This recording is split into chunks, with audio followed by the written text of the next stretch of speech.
want to start with this word, citizen. Yeah. And we've both been doing work around tapping into the power of the people, the power within people. Yeah. And context for me is that I've been co-creator and producer and partial voice of this media movement called How to Citizen. Yes, you have. Where we take citizen to be a verb.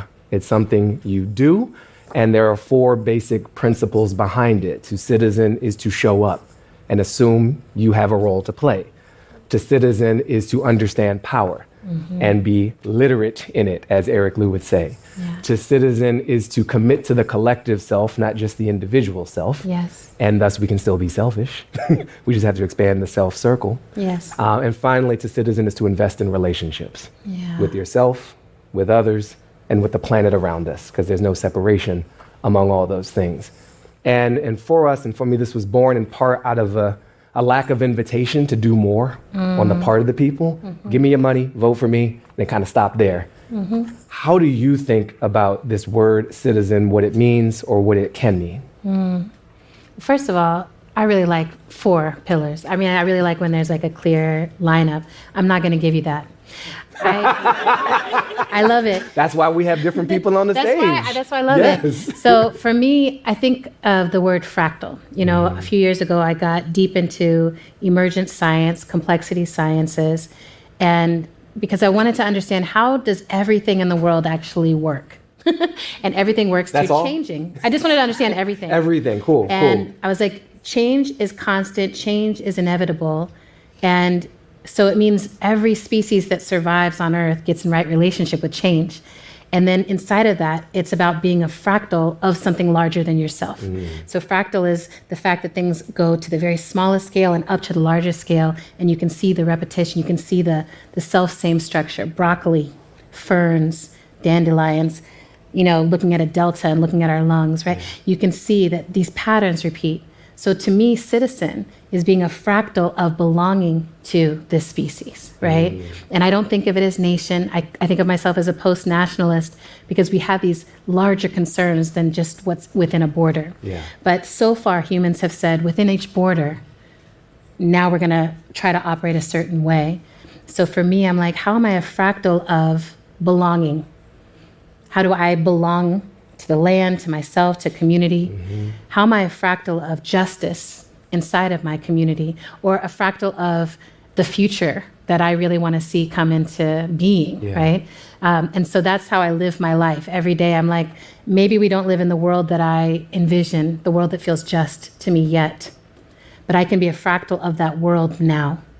That's to me what a citizen is. Be a fractal. The idea of change is a really important one, and I think that change is inevitable and accelerating.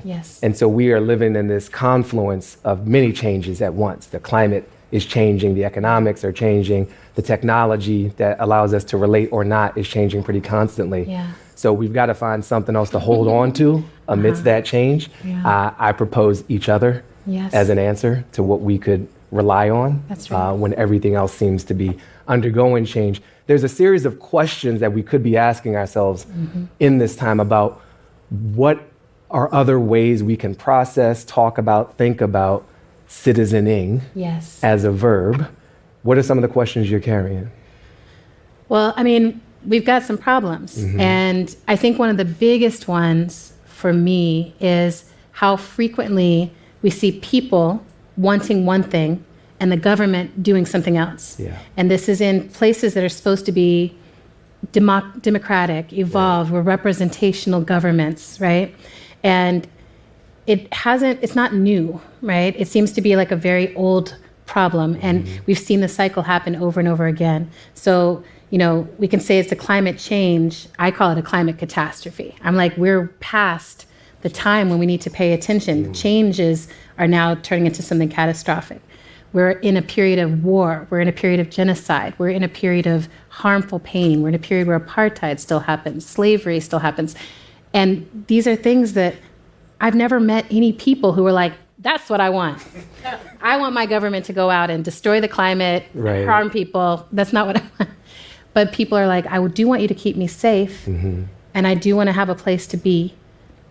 how can we get there? So the big question I have is, if what we're doing is not working, how do we together change to something else? And how do we do it in a way that connects us? Because our problems are global. Yeah. So how do we get into a sense of global community that is answering those problems? Do you have an answer? You know I do. I mean, this is why, I think that we are in this really magical moment of organizing and social media. Social media has a lot of drawbacks, but I think one of the things that we're seeing in this moment is it has the great benefit of allowing us to be in direct communication and thus direct emotional responsibility for so much more than we ever had to be before. But that also shows us that we're in patterns that are larger than my town, my school, my community. I'm like, oh, I'm in a global pattern. I'm not the only person who feels oppressed inside my nation. I'm in a pattern of people who feel that way. If we all connect, what can we practice that we're learning from other places? Yeah. Right? And for me, I remember this as things were arising in Ferguson and being like, oh, how do we handle what's happening in Ferguson? How do we handle the need for Black life to matter? And I remember turning and looking at Palestinians and them sending us wisdom and being like, oh, we're facing some similar struggles. And we're not the only ones. There's people all over the world who are facing these struggles. Right now, the climate crisis is impacting anyone who lives near the water already. So there's communities that are already figuring out, how do we move? We're not going to be the first to figure that out. I come from a politic that we're never the first ones to try to face the problem. And we're never the first, and we will not be the last. We're not the last. Our job is to move it along. And there's a humility. This is not the answer that anyone wants, but there's a deep humility of being able to say, we don't know. Yeah. And I think that as Americans, we almost never say that. Our internal empire is always so strong that we're like, we know what to do, and we're going to tell everyone else what to do. I'm like, what if we don't? Yeah. What if we are failing at democracy and we can't export that to anyone else? What if we have to learn about it from others? I am holding space for what you just shared. Thank you. And on this question, the fractal comes back a lot. Yeah. And I think this gap between what a government does and what people want in so many ways being so large is also this loop of an opportunity. Yeah. Where sometimes what needs to change is us. Yes. In order for the systems that we produce to change. Yeah. But we also need the systems to change so that we can change. And it's a crisis. It's urgent. So it's this Mobius strip of like parallel change is required. That's right. And it's not just demanding you be different. No. And live by these values. Yeah. It's expecting myself to do the same. That's right. To be and embody these values. That's right. And I think on the citizen front, I'm thinking a lot about what it means to be satisfied in the experience of citizening. Yes. Like, how do we want to feel? That's right. Right. I know how I don't want to feel. I don't want to feel very familiar with that. Frustrated and angry and unheard and tense. I want my shoulders to drop. Yeah. I want to feel heard. Yeah. I want to feel belonging. Yes. I want to feel like other people see me and that I'm not afraid to see them. I don't want to feel afraid at all. I want to feel trust. And so if we can articulate that and give voice to that, not just who do you want to be elected or what policy do you want to shift, but what's the experience of being together that you want to be a part of? Yes. And then design from that. That's a good idea. I like that.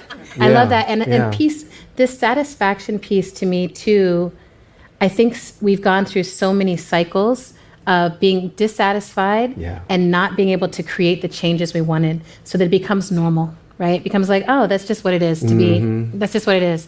I'm like, that's what it has been. And that's because we're living inside the imagination of people who did not benefit in any way from us changing things, right? Yeah. So to me, part of the satisfaction is also saying, I get to imagine, and you get to imagine, and you get to imagine, and disabled people get to imagine, indigenous people get to imagine, you especially. Yes. Nice hats, everybody. And whoever's watching this, also, you get to imagine, imagine. It would be so satisfying to me to say, I imagine a world in which the children that I love are safe, and I can make that happen. Yeah. That's so simple, but it's so what I want. There's an expansion possible here. And the practice of citizening and belonging and mutual care for each other. I think our muscles have atrophied a bit, but it's never too late. I'm like, wait, practices. I wrote that down. How do we continue to practice? Okay, I have one main thought I'll come to. Okay. I like the countdown. So I think it's all wrapped up in this ball of care and repair. I think really what it is care and repair. If we are in a practice where when things go awry, we know we can repair them, and we think about repair, and we have mediation, and we have facilitators who are like, oh, my job is to bring some repair into the circumstance. I think that then means we can believe it when people say they care and offer care to us. So, I think we're living on an open wound right now. I'm critical of the United States because we were founded through a genocidal colonial act, and we never actually repaired it. Yeah. And then we kept building on top of it with more harm. I'm here because of harmful acts, and we kept building and building on top of it, and we never repaired. And so without that repair, now it's normal to live in an extremely violent, extremely unjust world, because that's what we created. That's what was founded, right? So I think we need deep repair, and then I can believe, oh, this place actually cares about my existence. And then care is built into our society, health care, educational care, like care for how people live and die, care for how people feel. I'm like, I don't want to feel like you're just manipulating me with acts of care. I want to feel like you really see me from birth to death as something that belongs to you and you belong to me. And if things go awry, I will repair them, and I can care for you, and you can believe me because I show you in my actions, not just in my speeches every 4 years, but in everyday actions, you see my care. So you're practicing care. You're practicing care. And I'm a facilitator. So to me, it's like facilitation is the way you care for a group. I would rather elect facilitators in chief. I would rather have facilitators running every town. I'm tired of pontification. I want people who care and who know how to hold people with care. I really feel that. And I think there's a mathematical obviousness to the fact that our problems are too big for one leader to solve. Say it. We need all of our talents, all of our experiences, all of our failures to be brought to bear on our problems and our opportunities. We need a facilitator, a way to bring all this together and coordinate it. That's right. So that we can unlock this greater strength that we have only together. Yes. And the other path is predictably unsatisfactory.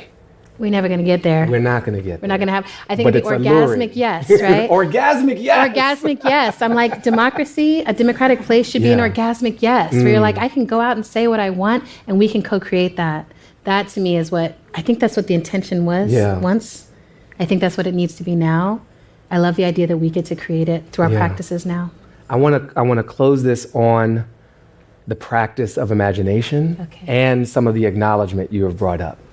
And one of the ways I categorize where we are is holding two truths at the same time. Democracy is dying. It is in crisis. The version we've inherited, some of it needs to die. It was not designed for all of us. It is not fit for the current circumstance as implemented. We can acknowledge that end.